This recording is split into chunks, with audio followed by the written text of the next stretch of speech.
this video today, we are going to learn how to solve absolute value equations, okay? So the first thing I'm going to do is give you some steps on how you would start solving the absolute value equations and then what it's going to look like by the time we get to the end, okay? So the first thing you're going to do is you're going to isolate the absolute value bars. And what I mean by that is you're going to get those absolute value bars on one side by themselves. So like here, this absolute value bar is isolated by itself.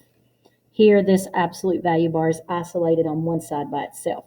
So for an example of when it's not, would be something like this one. This one still has a -5 over here with it, so that this is not isolated by itself. So we would have to start that problem by adding 5 to both sides. And we'll do that here in just a few minutes. Okay. Your second step is to rewrite the problem 2 times. So you're going to rewrite the problem 2 times, and you're going to flip the sign of the second one. And I'll show you what I mean by that when we work an example. Okay, you're going to flip the sign of the second one. Then you're going to solve both of those equations. So you have 2 equations that you're going to solve. And then you're going to check the solutions that you get in the original equation, the one you started with. Sometimes the solutions that you come up with may not work. When that happens, we call those extraneous solutions, and I'll do an example where that happens in this video, okay? All right, so let's look first at, now we have problems down here that are 1 through 9. I'm going to actually work a few of these, then I'm going to let you try some of them, okay? So I'm going to work 3 of them in this video, all right? So I'm going to start with number 3 over here. So if I work number 3, notice that my steps say to isolate the absolute value bars. So these absolute value bars are isolated by themselves over here. Then it says to rewrite 2 times and flip the sign of the second one. So I'm going to rewrite this equation, removing that absolute value bar. So this is going to be x plus 1 equals 8. And then when I write it again, it's going to be x plus 1 equals -8. Now what you need to remember about absolute value is that absolute value is the distance that a number is from 0 on the number line. So if I were to draw the number line here, put 0 in the middle, and I were to do 2 and -2. So if I take the absolute value of 2, well, 2 is 2 places from 0. So the absolute value of 2 is 0. How many places is -2? So if I wanted the absolute value of -2, how many places is it from 0? It's 1, 2 as well. So the absolute value of 2, is 2, and the absolute value of -2 is also 2. So if I could put 2 or -2 in that absolute value and get the same answer, then I have to account for that down here in my solutions. So that's why we have to say this here could either equal 8 or it could equal -8, and we would still get a +8, okay? So that's why we have to do that. Okay, now it becomes solving. So to solve this, I'm going to subtract 1, which gives me x equals 7. And over here to solve this, I'm going to subtract 1, which gives me x equals -9. So right now I have 2 solutions that are possibilities, okay? Now, when I look back at my directions up here, it tells me to check those solutions in the original equation. So that means I have to go back to this original equation and check each of these answers I got. So here is our check. So we're going to put 7 in up here, the absolute value of 7 plus 1. I want to know if that does equal 8. Okay, 7 plus 1 is 8, and the absolute value of 8 is 8. So that one checks, it works out. All right, over here, if I put in -9, so the absolute value of -9 plus 1, does that equal 8? Well, -9 plus 1 is -8. The absolute value of -8 is 8. So that one checks as well. So my answer here, both of these answers work. So it's x equals 7 and x equals -9. And I would have 2 answers there.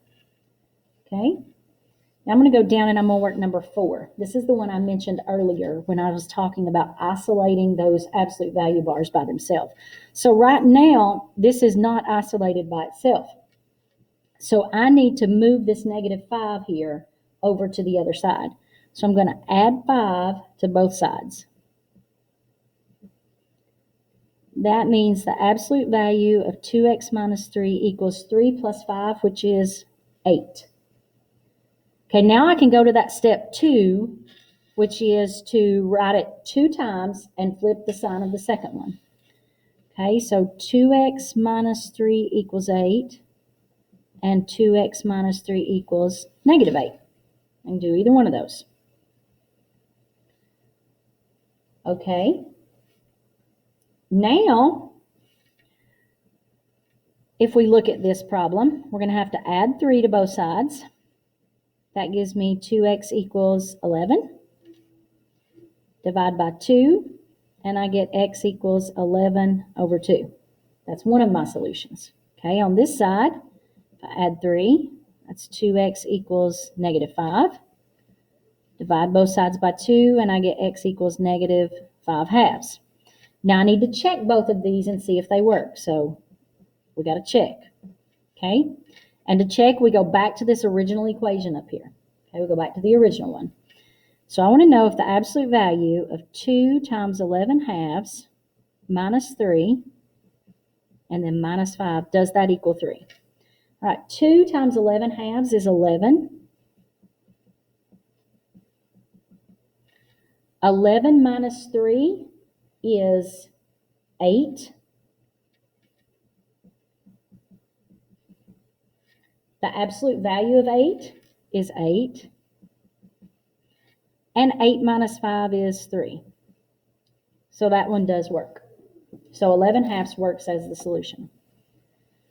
All right, now let's check the other one. So I want to know if the absolute value of 2 times -5/2 minus 3 minus 5, does that equal 3?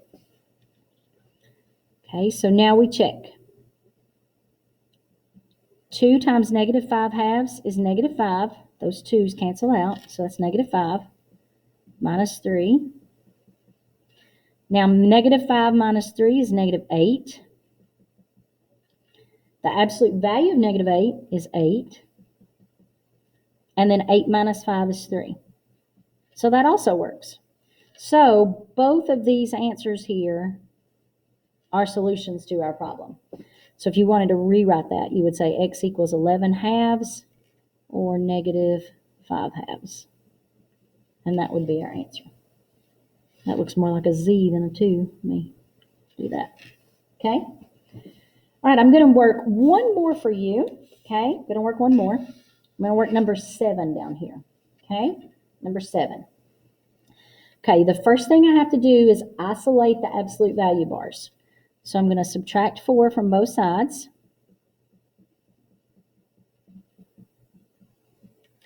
And then I've got to get rid of this -5 out here. So I got to divide both sides by -5 to get rid of that. Okay, that leaves me with the absolute value of x plus 1 equals 15 divided by -5 is -3. Okay, now I rewrite this twice. So x plus 1 equals -3. That was my original. Now it's x plus 1 equals +3. We flip the sign of the second one. Okay, now subtract 1 from both sides to get x equals -4. And on this one, we subtract 1 from both sides to get x equals 2. Okay, now we've got to check. We've got to do our check here. Okay? All right, so I go back to the original to do the check. -5 times -4 plus 1 plus 4, does that equal 19? All right, that's -5. -4 plus 1 is -3. The absolute value of -3 is +3. Notice I put that in parentheses this time instead of the absolute value bar. -5 times -3 is -15. And -15 plus 4 is -11. Those two things do not equal. So that means this is not a solution to my problem. Okay, let's check the other one. -5 times the absolute value of 2 plus 1 plus 4 equals 19. Does this one work? So 2 plus 1 is 3. The absolute value of 3 is 3. Negative 5 times 3 is negative 15. And negative 15 plus 4 is negative 11. Okay, that doesn't equal each other either. So since neither one of these work, we say that this equation has extraneous solutions. And the best way that I can describe that to you is, do you remember when we did in Math 2 quadratics? And the solutions were always where it crossed the x-axis. That means the same thing. But sometimes you might have a graph that did this, which meant it never crossed the x-axis. And we called those at that time imaginary solutions. So what we're going to find out soon is that when you graph a absolute value function, it looks like a V. It does something like this. It's not a U, it's a V, okay? But sometimes if that absolute value function starts, let's say, up here, and it goes that way, it's never going to cross the x-axis. So therefore, that's when you're going to end up with those extraneous solutions, okay? As always, if you have any questions, let me know.